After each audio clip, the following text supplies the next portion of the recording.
70 ปีแห่งการกำเนิดและเติบใหญ่ขยายตัวของเหล่าหบพลาธิการเวียกงานพลาธิการแม่นเวียกงานหนึ่งของเวียกงานการทหารของภาครัฐเป็นหลักแหล่งใจกลางของเวียกงานป้องกันชาติของทั่วปวงชนรอบด้านได้ประกอบส่วนอย่างตั้งหน้าเข้าในภารกิจปฏิวัติศาสตร์บ่ว่าจะอยู่ในระยะต่อสู้ปลดปล่อยประเทศชาติก็คือระยะแห่งการปกปักรักษาและสร้างสาพัฒนาประเทศชาติเวียกงานพลาธิการยามใดก็เป็นเวียกงานหนึ่งที่มีบทบาทสำคัญในการหับประกันให้แก่การเกี่ยมพร้อมสู่รบและสู่รบมีไซของกองทัพประชาชนลาวพนักงานนักรบเหล่ารบพลาธิการยามใดก็ยกสูงน้ำใจเพิ่งตนเองกุ้มตนเอง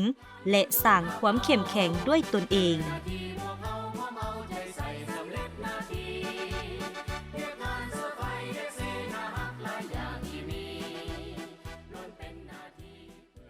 ท้ายศตวรรษที่19ลาเมืองขึ้นฝรั่งได้เข้ามาหุกหานอินโดจีนและเอาลาวเป็นหัวเมืองขึ้นปี1930ประธานโฮจิมินห์ได้นำเอาแสงสว่างของลัทธิมาร์กเลนินมาสู่สามชาติอินโดจีนทั้งประกาศสร้างตั้งพรรคคอมมิวนิสต์อินโดจีนขึ้นในวันที่3กุมภาพันธ์1930เพื่อดำเนินการต่อสู้บนพื้นฐานของปวงชนและกำลังประกอบอาวุธได้รับการขยายตัวประธานไกรสอนพรหมวิหารจึงได้ประกาศสร้างตั้งกองทัพลาวอิสระขึ้นในวันที่20มังกร1949อยู่ที่ตาแสงลาวหุงเพียงสาเมืองเสียงคอแขวงหัวพันมีจำนวนพล25สหายโดยแมนประธานไกรสอนพรหมวิหารเป็นผู้บัญชาการสูงสุด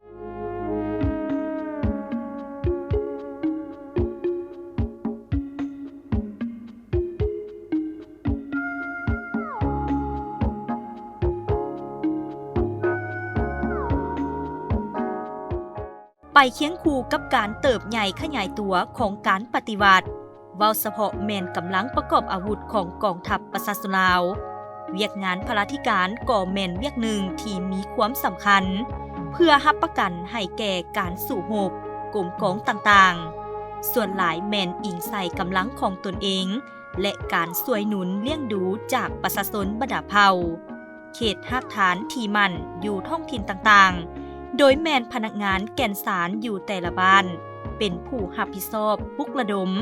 และขุดค้นซอกหาแหล่งเสบียงอาหารต่างๆเพื่อเลี้ยงดูกำลังประกอบอาวุธโดยอิงใส่พื้นฐานประชาชนเป็นจุดหนักและปฏิบัติตามคำขวัญที่ว่ามีอันใดใส่อันนั้นส่วนอาวุธตีเอาของศัตรู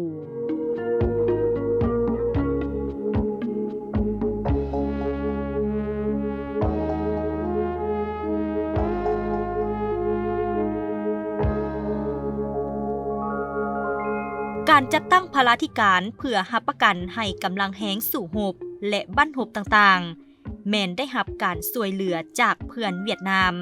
เป็นต้นแมนเครื่องนุ่งห่มยาปัวพยาธิอาวุธและลูกกระสุนการขนส่งแมนเพื่อนเวียดนามเป็นผู้รับผิดชอบเวลาเคลื่อนไหวผักเซาอยู่บอนใดแมนอิงใส่ประชาชนอยู่บอนนั้นเพื่อเบิ่งแยงเลี้ยงดูบางบอนมีเงื่อนไขก็จัดแบ่งเอาพนักงานทหารใหญ่อยู่นำครอบครัวประชาชนต้นต่อแมนกองอยู่วรรณาลีสหพันธ์แม่หญิงลาวในปัจจุบันเป็นผู้ปลุกระดมเสบียงอาหารแต่งอยู่ครัวกินตำข้าวเฮ็ดอาหารแห้งข้าวต้มข้าวหลามให้กองทหารออกแนวหน้าตีศัตรู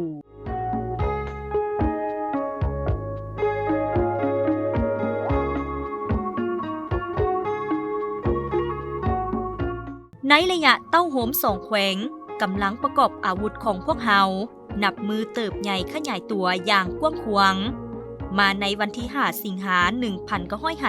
1956รัฐบาลลาวต่อต้านได้ประกาศสั่งตั้งห้องพลาธิการกองบัญชาการทหารสูงสุดอย่างเป็นทางการอยู่ที่ถ้ำสร้างลอดเมืองเวียงไสแขวงหัวพันซึ่งเป็นต้นกำเนิดขององค์การพลาธิการปัจจุบัน โดยแม่นท่านทิดมวลสาวจันทราเป็นหัวหน้าท่านหังเป็นรองและท่านพิมพ์สอนเป็นคณะซึ่งประกอบมีแผนกคิดไลและคุ้มครองบริโภคแผนกยุทโธแผนกอุปโภคแผนกเสนาหักและแผนกขนส่งแบกหาบ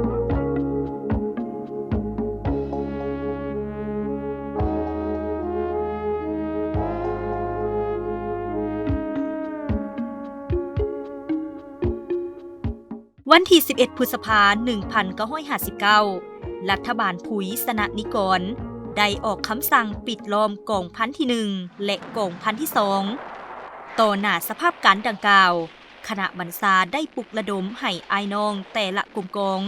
เพิ่มทวีเวียกงานเพิ่มพูนผลิตผลในค่ายเพื่อเพิ่งตนเองกุ้มตนเองทางด้านเสบียงอาหารก้าวเข้าสู่ปี 1960เวียกงานพลาธิการแม่นมีความก้าวหน้าระบบการจัดตั้งก็ได้ปรับปรุงคืนใหม่อยู่เสียงขวางรวมมีคณะ3 ท่านคือท่านมื่นสมวิจิตรเป็นหัวหน้าห้องพลาธิการท่านหังเป็นรองท่านบุญยืนเป็นกรรมการในนั้นมี5 แผนกขึ้นกับคือแผนกแผนการแผนกอุปโภคบริโภคแผนกน้ำมันเสื้อไฟแผนกเสนาหักและแผนกการเงิน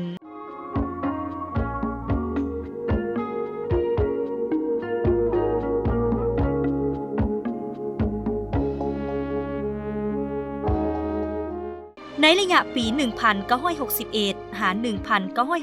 1963 เขตปลดปล่อยได้รับการเปิดกว้างกำลังประกอบอาวุธนับมือเติบใหญ่ขยายตัวเพื่อรับประกันให้แก่การซี่นำเวียกงานพลาธิการในทั่วประเทศจึงได้มีการปรับปรุงองค์การพลาธิการศูนย์กลางคืนใหม่อยู่แขวงหัวพันโดยแม่นท่านมื่นสมวิจิตรเป็นหัวหน้าท่านบุญยืนท่านเฮืองท่านแก้วหลวงเสนาเป็นรองซึ่งประกอบด้วยบรรดาแผนกการคือประโภคบริโภคเสนาหักยุทโธลดน้ำมันเสื้อไฟแผนการเงิน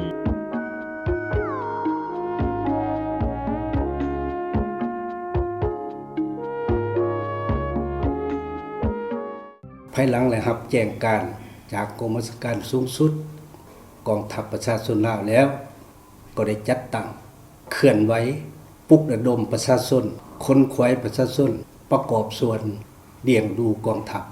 ทั้งนี้ก็เพราะว่าพลาธิการสมัยนั้นมันบ่มีงบ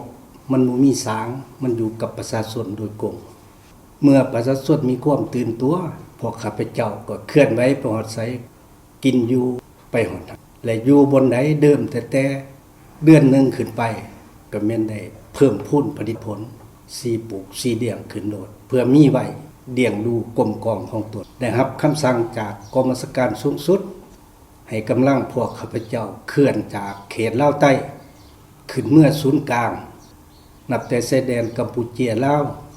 ขึ้นมาฮอดภาคกลางจะรอละครั้งถือว่าย่างตีนตลอด3 เดือนกับ23 วันภายหลังประเทศชาติได้รับการปลดปล่อยกำลังประกอบอาวุธก็ได้รับการปรับปรุงและเติบใหญ่ขยายตัวมีกระทรวงป้องกันประเทศองค์การกรมใหญ่ขึ้นกับกระทรวงป้องกันประเทศได้สร้างตั้งบรรดากรมกองเหล่าหบบรรดาเขตทหารการจัดตั้งในกองทัพมีขันกองพลกองพันใหญ่9 กระโดดขันเวียกงานจัดตั้งหับประกันทางด้านพลาธิการยิ่งมีความเฮียกห้องต้องการสูง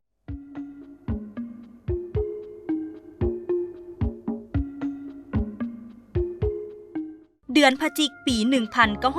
1979 ได้เริ่มปฏิบัติระบบเงินเดือนใหม่มีระบบเงินกินเงินอุดหนุนนโยบายกำหนดระบบอัตราการประกอบเครื่องนุ่งห่มเพื่อตอบสนองกับสภาพการและความเฮียกห้องต้องการของการเติบใหญ่ขยายตัวของกองทัพประชาชนลาวแขนงพลาธิการได้เติบใหญ่ขยายตัวจากห้องการพลาธิการกองบัญชาการทหารสูงสุดกลายมาเป็นกรมใหญ่พลาธิการกองทัพประกอบมีหลายกรมกองขึ้นกับกงจักการจัดตั้งกรมใหญ่พลาธิการได้มีการปรับปรุงคืนใหม่ให้แทบเหมาะกับสภาพการและหน้าที่การเมืองของกองทัพ เพื่อเฮ็ดหน้าที่รับประกันทางด้านพลาธิการเทคนิคและการเงินเวลานั้นคณะกรมใหญ่รวมมีพลจัตวาแก้วหลวงเสนาเป็นหัวหน้าพลจัตวาบุญยืนสมศักดิ์พลโทนครศรีสนนท์พลจัตวาบุญเนียนคำอ้วนพลจัตวาบุญเฮงบั่นสาลิดประกอบมีบรรดากรมที่ขึ้นกับคือกรมเสนาพลากรมอุปโภคบริโภคกรมแผนการเงินกรมขนส่งเสื้อไฟกรมเสนาหักกรมรถและกรมยุทโธปี 1980 คณะพักการทหารศูนย์กลางได้ตกลงแยกหน้าที่รับประกันทางด้านการเงินและรับประกันทางด้านเทคนิคออกจากกรมใหญ่พลาธิการการจัดตั้งกรมใหญ่พลาธิการได้มีการเปลี่ยนแปลงคณะกรมใหญ่พลาธิการประกอบมีพลโทนครศรีสานนท์เป็นหัวหน้าพลจัตวาบุญเนียนคำอ้วนเป็นรองพลจัตวาบุญเฮงบั่นสาลิดเป็นคณะรับผิดชอบการเมืองบรรดากรมกองขึ้นกับรวมมีกรมเสนาพลากรมอุปโภคบริโภคกรมเสนาหักกรมเสื้อไฟกรมขนส่งกรมก่อสร้างกรมผลิตกสิกรรมห้องการเมืองและห้องบริหารในซุมปี 1984 วันเวียดยึด3หมู่บ้านแขวงไสยบุรีเวียกงานพลาธิการได้ปลุกระดมกำลังแหงสั่งรวมของสงครามประชาชนท้องถิ่นประชาชนได้ประกอบส่วนลำเลียงขนส่ง 35,000 เถื่อคนสร้างขนส่งลำเลียง136โตและได้ประกอบส่วนเหตุทางพิเศษมีสาวหนุ่มอยู่ท้องถิ่นสมัครใจประกอบส่วนเป็นทหาร300คนองค์การซี่น้ำพลาธิการด้านหบประกอบมี40สหายได้จัดวางเป็น8ภาคส่วนกำลังเสนาหักมี268คนมีห้องหมอด้านหบห้องหมอผักฟื้นหน่วยเซิร์ชซู9หน่วยหน่วยผ่าตัด1หน่วยกำลังและพาหนะลำเลี้ยงขนส่งได้ปลุกระดมนักเรียนนักศึกษาและประชาชนท้องถิ่นแขวงไสยบุรีและแขวงใกล้เคียงเข้าร่วมเกือบ 10,000 กว่าคนระดมพาหนะรถเรือสร้างม้า